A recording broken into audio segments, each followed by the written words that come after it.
अस्सलाम वालेकुम। तो बच्चों, आज हम पढ़ने जा रहे हैं उर्दू बाल भारती तीसरी जमात, टेलीफोन से मोबाइल तक। टेलीफोन है तो एक छोटा सा आला, लेकिन है बड़े काम का चीज़। इसकी मदद से हम दूर दूर के लोगों से बातचीत कर सकते हैं। लगभग 100 साल पहले इसे इंग्लिस्तान के एक साइंसदान ग्राहम बेल ने ईजाद किया। इस ईजाद से पहले एक मज़ेदार वाक़या हुआ था। ग्राहम बेल ने देखा कि एक लड़का अपने मकान के पहले मंजिले पर खिड़की में खड़ा है। इसके मुंह में एक डब्बा लगा हुआ है। डब्बे के पिंडे से लंबा धागा निकलकर नीचे खड़े हुए लड़के के डिब्बे से जुड़ा हुआ है। दूसरे लड़के ने अपने डिब्बे को कान से लगा रखा है। ग्राहम बेल ने देखा कि ऊपर वाला लड़का कुछ बोल रहा है और नीचे वाला लड़का डब्बा कान से लगाए इसकी बातें सुन रहा है। फिर नीचे खड़े हुए लड़के ने डिब्बे में कुछ कहना शुरू किया और ऊपर वाले लड़के ने अपना डिब्बा कान से लगाकर इसकी से बात सुनी। बातचीत का ये खेल देखकर ग्राहम बेल ने सोचा कि कोई ऐसा आला बनाना चाहिए जिसके ज़रिए दूर बैठे हुए लोग आपस में बात कर सकें। इसने बहुत दिनों तक इस काम पर मेहनत की। बिजली के तारों से डब्बों को जोड़कर आखिर उसने वो चीज़ बना ली जिसे टेलीफोन कहते हैं। इस इजाज़त के बहुत से फ़ायदे हैं। हमारे बहुत से काम घर बैठे ही टेलीफोन पर हो जाते हैं। इसकी वजह से वक्त बचता है।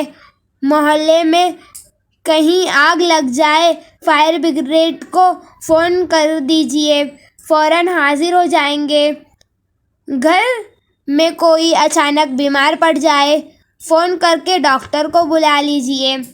घर की बिजली फेल हो जाए, फ़ोन कर दीजिए, उसे दुरुस्त करने वाले आ जाएंगे। एक शहर से दूसरे शहर में टेलीफोन से बातचीत की जा सकती है। ये नहीं, बाहर के मुल्कों में रहने वाले दोस्तों और रिश्तेदारों से भी हम बातचीत कर सकते हैं। इस तरह टेलीफोन से हर काम कर वक्त पर होता है। पिछली 15-20 वर्षों में टेलीफोन में बड़ी तरक्की हुई है। अब ऐसे फ़ोन आ गए हैं जो तार से बड़े हुए नहीं होते। इन्हें मोबाइल फ़ोन कहा जाता है।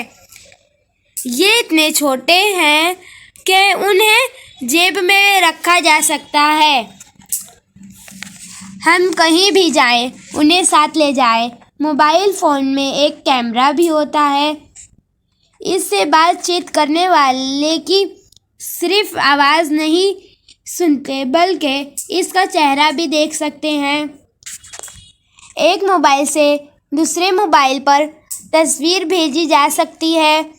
पहले एक दूसरे की खैरियत मालूम करने के लिए ख़त लिखे जाते थे। अब मोबाइल फ़ोन के ज़रिए पैगाम पहुंचाए जाते हैं और फ़ौरन जवाब हासिल किया जाता है। मोबाइल पर रिकॉर्ड भी होता है, जिन्हें बाद में भी पढ़ा या सुना सकता है। मोबाइल फ़ोन ने अब डॉक्टरों से मशवरा करना भी आसान बना दिया है। मरीज़ अपनी बीमारी का रिपोर्ट मोबाइल से डॉक्टर के मोबाइल पर रवाना करता है। इस रिपोर्टर को देखकर डॉक्टर बीमारी का पता लगाते हैं और मरीज़ को इलाज के बारे में सलाह देता है। इस तरह मरीज़ और डॉक्टर दोनों का वक्त बचता है। मोबाइल फ़ोन के ज़रिए ऐसे और बहुत से काम घर बैठे हो जाते हैं। اس کے اتنے فائدے کی وجہ سے اس کا استعمال بالکل عام ہو گیا ہے۔ ہم دیکھتے ہیں کہ سڑکوں پر، بسوں اور ریل گاڑیوں میں لوگ موبائل کان میں لگاتے بات کرتے ہیں۔ اکثر لوگ اس کے اتنے عادی ہو گئے ہیں کہ ہر وقت اسے اپنے پاس رکھتے ہیں۔ کاروباری لوگ تو کوئی موبائل فون کا استعمال کرتے ہیں۔ بے شک موبائل ہماری اہم ضرورت بن گئی ہے، لیکن ہمیں خیال رکھنا چاہیے کہ اس کا استعمال صرف ضروری کاموں کے لیے کیا جائے۔ اگر آپ ہمارے یوٹیوب چینل پہ نئے ہو تو پلیز اسے سبسکرائب کریں اور بیل آئیکن کے بٹن کو آل پر پریس کریں۔